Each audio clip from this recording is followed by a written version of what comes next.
Well, I just picked up a couple of these John Deere D105s. Yes, I do realize that these are the model that has the plastic transmission. Not particularly a fan of that. But what sold me on these mowers is this one. It's only got 48 hours on it.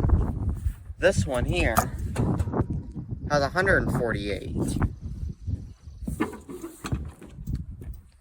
So these will be, they don't need much at all.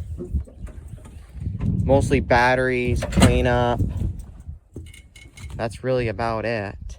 This one's got some dry rot. So stay tuned to see more mowers like these.